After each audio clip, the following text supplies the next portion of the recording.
Okay, so this is game 6 in a match between Antic and catask. It's a round 5 match. The winner will be in the Crazyhouse World Championships. This from Antic is slightly weakening of c7, so I'm very nervous about that move. But he gets the king castled out the way, so that's okay. But you're going to be a little bit worried about dark squares when you do this move. But it's still correct, I think. And Katas was saying in the test chat that maybe at this point here, when the bishop first moves back, bishop takes f5 might have been more correct. You split the pawns, and then you put a bishop maybe on e5. But okay, this is the position. How is Antic doing? There are always ideas of knight here, but this square is very well defended, so it's not so strong. Again, very strong move, targeting the weakness in Katas' position, so I like this. From Antic. I'm not sure about this. Let's see. Yeah, okay, it's interesting. So it looks like very strong play from Antic. Check, and Black has got some initiative. Hi there, Zaraza. So strong play, but what's the continuation? Because the king is quite well defended.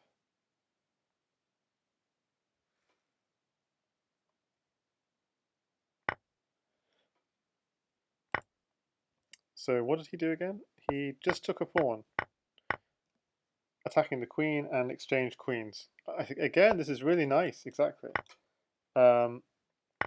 He does what HGGG in the chat suggested, which is knight takes c3, trade queens, and claim that my king is safer. Now, f6 is defended, so I would take that bishop as a matter of urgency. 32 seconds on the clock. Time could also be an issue. Yeah, you do need to take this bishop, but the problem then is then at e7 comes, and the back rank attack is too fast. So instead he's done this, but now queen h8 is a threat.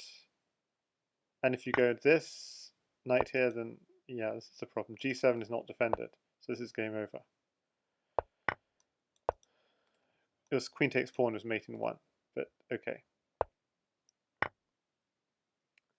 So, wow, I mean, so that's 6-0 to Katask, and he is a candidate in the Crazyhouse World Championships. So that would be a very short stream, but we're going to do a little bit of analysis because we late joined this. Now, I thought, yeah, so this position. Hi there, Abhijit. He was doing fairly well, but is there a defense? Because rook takes bishop doesn't. Maybe rook takes bishop. Yeah, white is completely winning here. It looks promising, but so let's see what was wrong with. So takes, and just rook takes bishop. So the problem with rook takes bishop I was suggesting was at e7, but apparently there's I thought knight h6 wouldn't work because f6 is defended.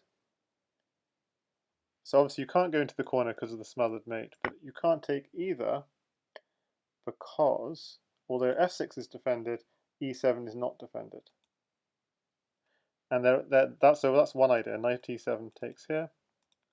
But there's another idea, which is rook at h8. You have a rook in hand. So white's actually got two ways of going in. Rook in the corner, pawn here, and then knight here. Or knight here, pawn here, and knight here.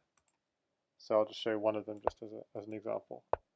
Pawn at g7, takes, knight takes f5, king f6, because if you step back down, queen g7 is mate. Okay, so put the queen on. If you're going to slide here, rook here is checkmate, so we'll better take the knight. I thought that was mate.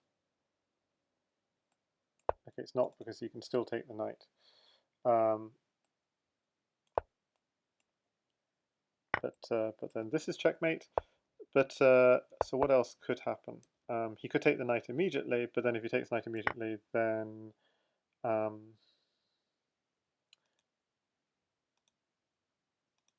yeah, bishop at g4 was, even though this square is defended, yeah. Bishop g4, the two diagonals cover this whole square.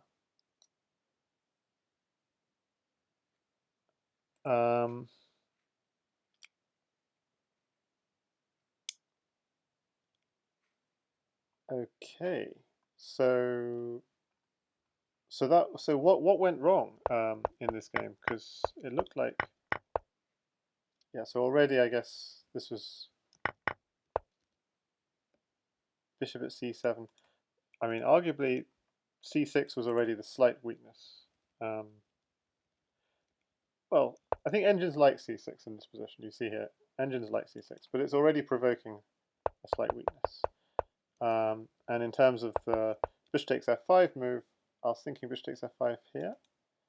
Yeah, an engine does like that.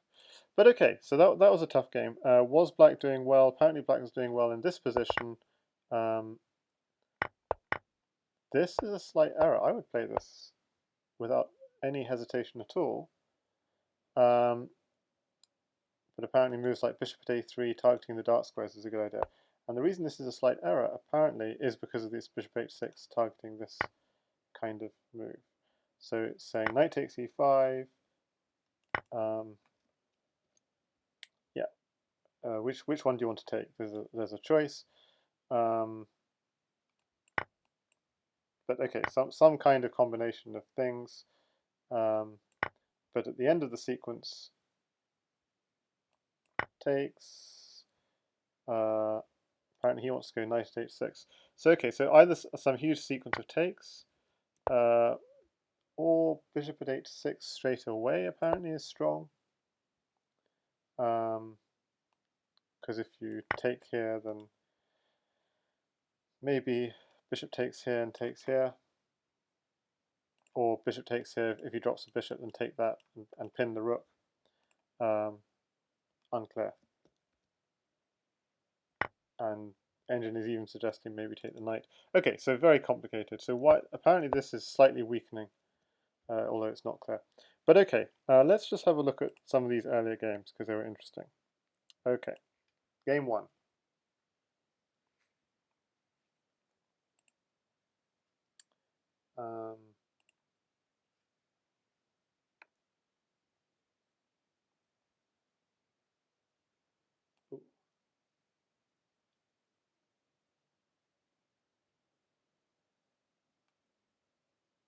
So catask has actually just, let me just share something because I just see on Discord, catask has just shared something. So before we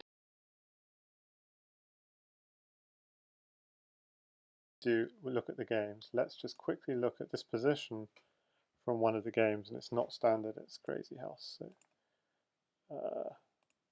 okay, it's not going to work. But Katas was basically saying in this position he should have taken the knight with his bishop, but his bishops, he liked his bishops too much and didn't want to take a knight for it. He was saying in the chat. And what's the idea? If you take here, there's knight here, check takes here. If knight here, maybe you're pushing white back.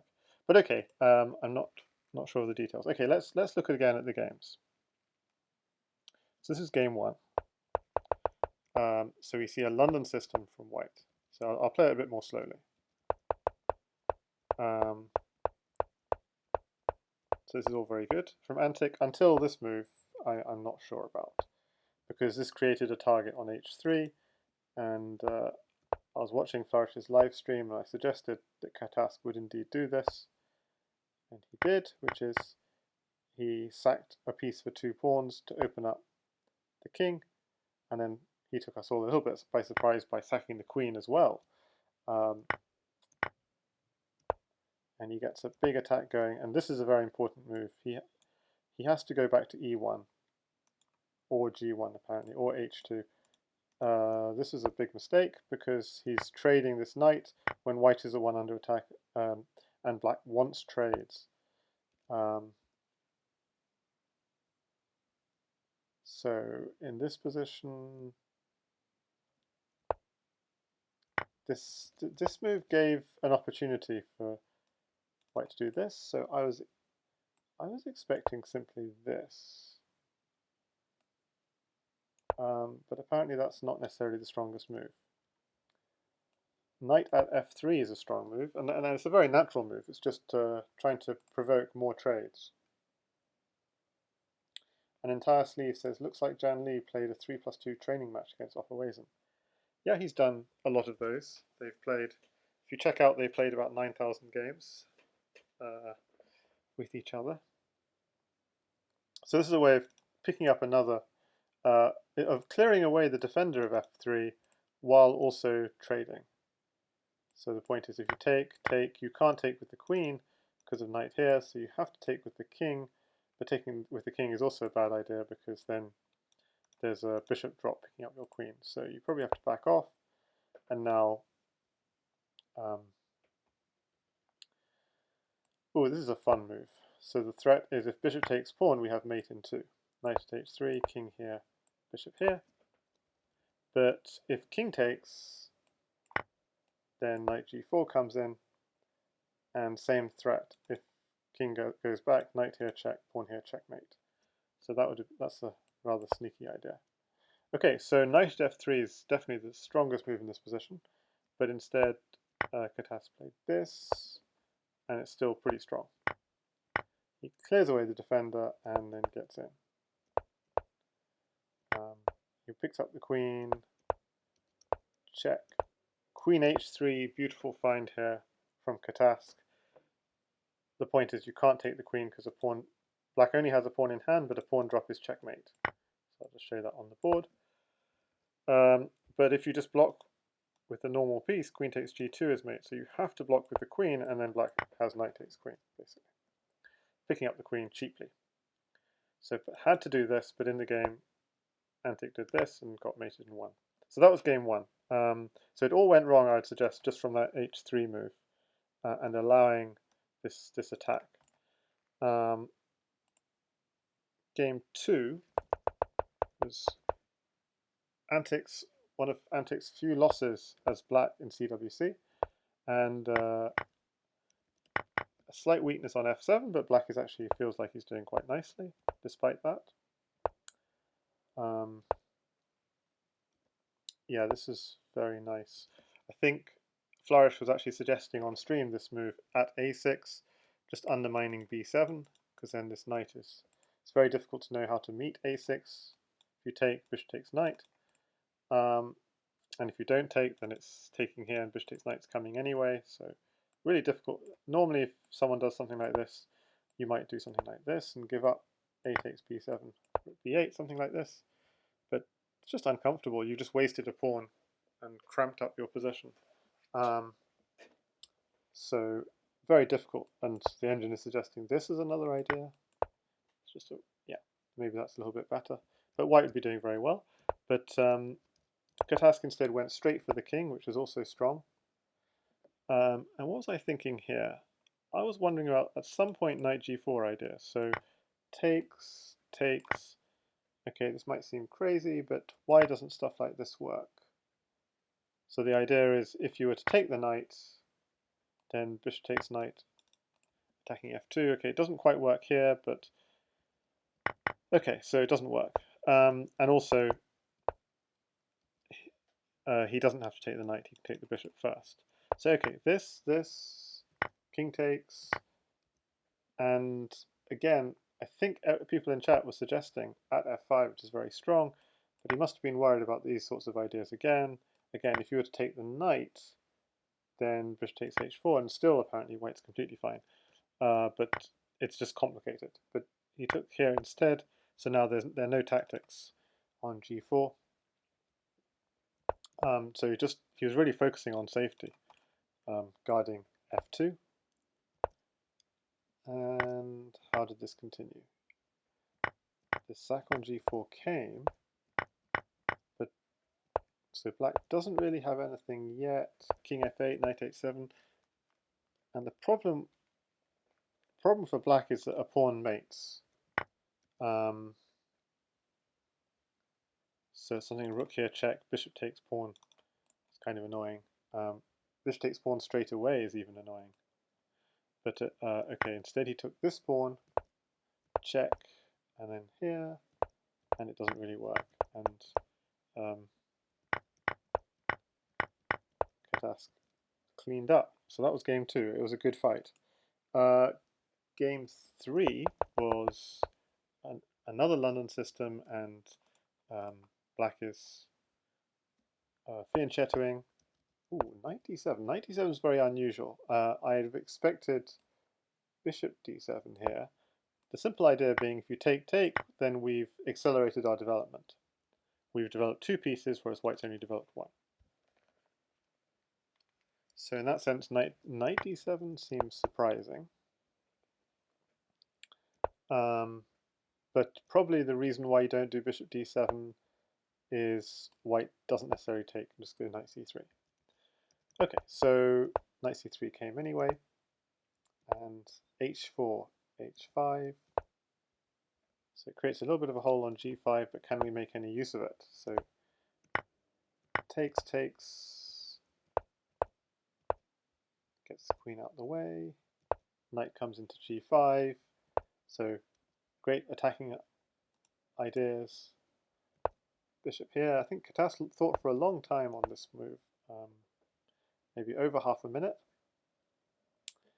And of course, if knight takes bishop, you have to take it back with the bishop, because if you take with the pawn, g6 will hang. But still seems okay. So f3 kicks the bishop, and then castles queenside. You can castle either way, the engine thinks, but castles queenside. Rook here, pawn here, and this got complicated. So black's trying to attack on the queen side, and white's trying to attack on the king side. Takes, and yeah, apparently white is completely winning if he goes d takes c5. D takes c5, what's the idea? Rook takes c5. What do we want that pawn for? Bishop at b4. I'm not seeing it. So why do we want a pawn?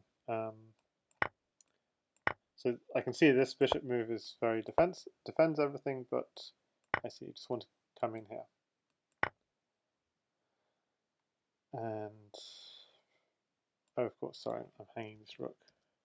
So if I just backed off completely, takes, what's the idea? Because I'm still trying to figure out why did we take this pawn? What do we need it for? Okay, but apparently this is a comfortable position for white. But instead, this happened. Bishop takes, bishop here, takes, queen takes. Yeah, I think Flourish said in the live stream he felt that was a bit of a mistake. Pawn takes is more natural, but apparently what Stockfish thinks is just ignore it completely, go in, which is hard to do. And what's the idea? If takes, king takes, what's the threat? The threat is at e6 at some point, which if you took it, queen takes, okay, bishop here, what's the threat? So I'm still struggling, okay, e4, okay, and so we have checks on the king. Okay, so what happened there in the game was this. Yeah, rook takes c3, I missed this in the live game, and it's an engine observation. You can't really take with the queen. So if rook takes knight is incredibly strong, because you have to take with this, and then your king is very exposed. So we missed that in the game. Takes. Oh, he sees it now, and gives up the queen. And now we saw basically all of his whole second rank is exposed, and catask can just lay those pawns on. That obviously here is a mistake, because then it allows the pawn to be laid on with tempo. And I was expecting actually even this at this point, but we have, yeah, catask with his 4 queens on the board. Something went wrong. What went wrong?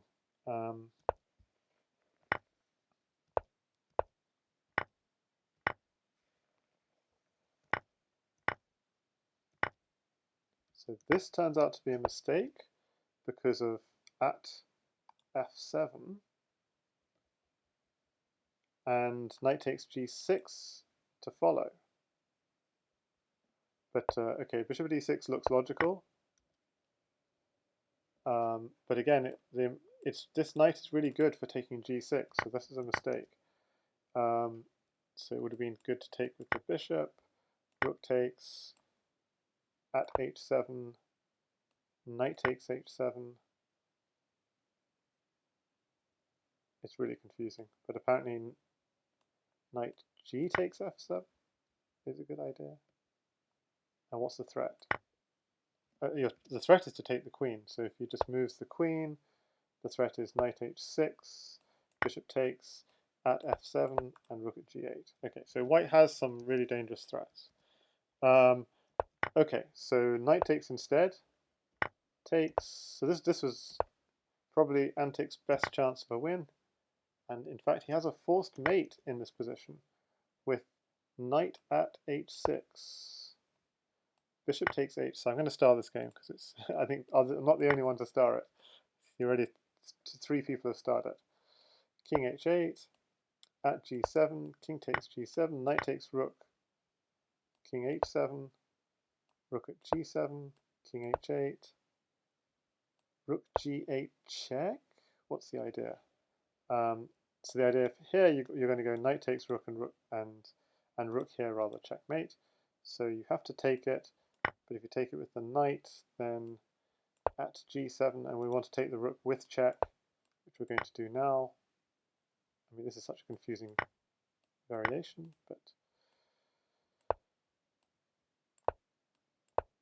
and rook here is mate, or knight if you prefer mating with knight. Knight here takes here is mate. That's a pretty line. So that's if you take it with the knight, and if you take it with a rook, then there's knight f7, king h7, knight here check, king g7, and bishop h6 mate. So, oof, all very complicated stuff. But it all began with knight at h6. Instead, we saw this, but white is still winning. At f7, he plays it. King here. Queen at g8, he played it. Takes, takes. King takes. So 3 moves away from mate. Amazing. And the mate goes as follows. At h7, and if you go here, just this is checkmate. And if you go here, then you're taking the rook with check. And that's going to lead to mate, because a rook is going to mate. So after at h7, you have to take it, but now you're no longer guarding g8, so it's a simple back rank mate. Amazing. So the more complicated variation was this king f8 one. King f8. Oh, apparently knight takes rook here is cleaner, because then you have rook at d8 with checkmate. That's a lot cleaner. So at h7 was key, but only 9 seconds on the clock. Instead he went f7, and here was important to promote. Takes, knight here, check, king here, and the king is in a box basically. There's no way out, but you have to promote to allow your knight to come in. But instead he did this, and things get more complicated. And now you have to promote again, and he does it. He's still got it under control. Yes, he's still got it under control. Yes, he's still got it under control. King h8. And here it's important to get that rook with check. So at g7, takes, knight takes rook with check, and it's game over in many, many ways. Like bishop at g7 here would be one way, another way is this, king g8 and rook g7. But instead he went with the knight, and now it's also complicated because the king is running away. At g7, king e8, and somehow the king has been let out of the box, all because of this knight f7 move. So at g7, king takes, and knight takes rook, keeps the king in the box. Wow. Okay, so what happened in the game was the king ran away. But still, hang on. But black blundered. So rook at c3 check was black's mating idea, apparently, which is kind of hard to see. Rook at c3, queen at a3, and queen takes b2. I mean, this is just not very easy to see. Queen here takes, takes as a knight check, takes back at a3, king takes a3, and we've got a knight in hand. At b4, opening up this square. Okay, so rook at c3 is the key move, but instead this happened, and now white still has chances. Takes, so white is winning again. Rook here, knight here, simply king b1. He must have been afraid of this, rook here, but bishop is guarding. So this was the final mistake from white, I think. Blocks, takes here, and the king just ran away because this bishop check was brilliant. It was guarding. He must have thought this was mate, and it's not mate. Yeah, and I thought in the live action as well, I thought, isn't that just mate with queen here, checkmate? But it's not. So queen here check, takes here, and it's all over. Pawn here check, king b1, takes the rook for free, and catask ended up winning game 3. Okay, so that game 3 was definitely the highlight of the match. Game 4, well, game 4 we have a little trick that looks like a free pawn. So we take it, takes, takes. Unfortunately, at the end of the line, we have the bishop landing on d5 and hitting f7.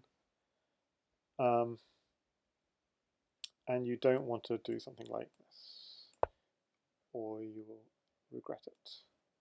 And I thought it was because bishop takes f7, but apparently bishop takes b7 might even be stronger. So I was worried about this, but apparently the king might be able to run away. So knight here check, king e8, there's nothing completely clear here. To the point where Stockfish is actually thinking of attacking ideas. Okay, so apparently bishop takes this pawn is really the idea. Okay, so in fact this happened. White's got so many choices. Do I take the knight? Do I go for the rook? He chose the right one. Black has to create something, but okay, this is just painful. And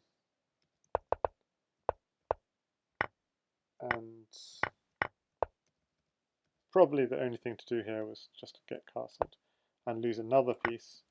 But yeah, so it's only plus 7, plus 8, plus 9. But taking like this just walked into mate, and catask delivered the mate. So that was game 4. Game 5. What do we see in game 5 again? This king side versus queen side push. A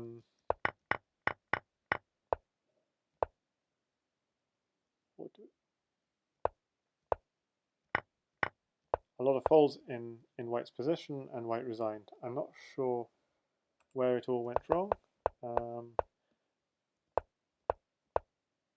So trying to be aggressive.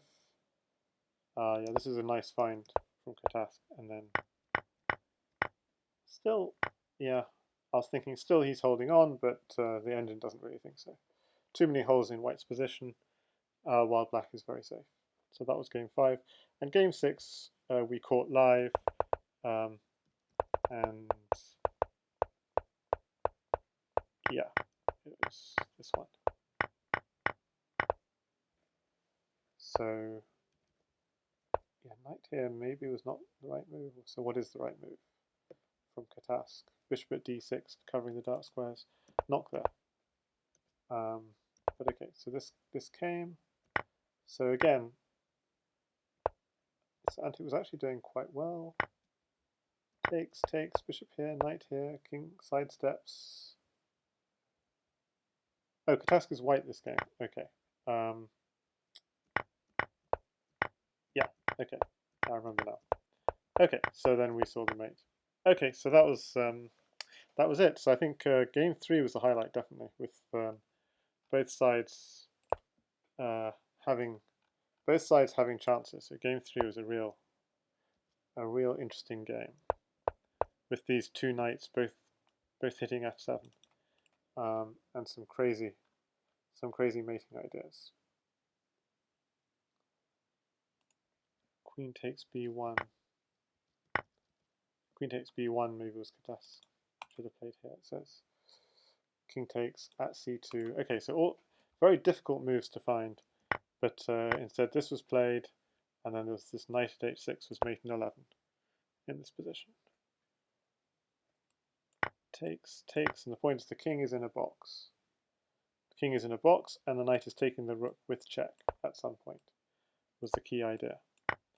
Takes the rook with check, and there's not really anything you can do. You can go here and then here, so that way you avoid pawn at g7. And then what was the idea again? Rook g8. This is a hard move to find, though. Rook g8 is a really hard move to find.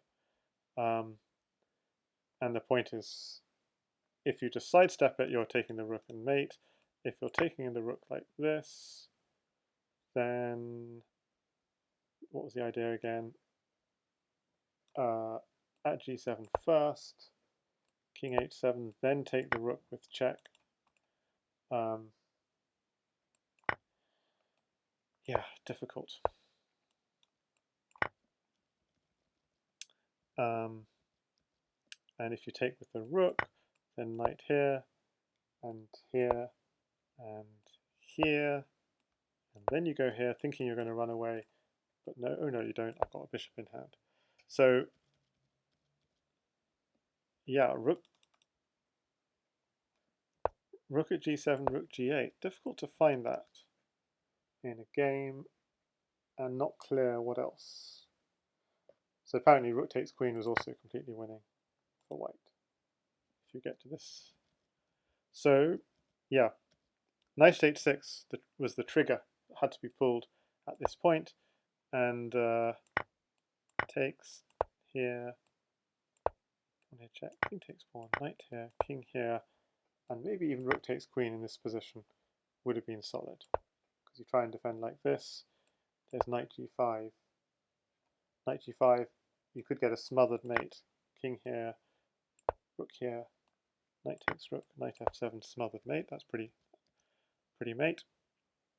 And if you don't take, if you step back, then there's another smothered mate, rook at g8, knight takes, because you're still trying to guard this. Then you have this, and if rook takes, then this knight swings over, like so. Okay, so, well, I think game 3 was definitely the most fun. We could spend the whole stream looking at variations of that. Probably did. So thanks everyone for watching. If you want me to raid someone, let me know who.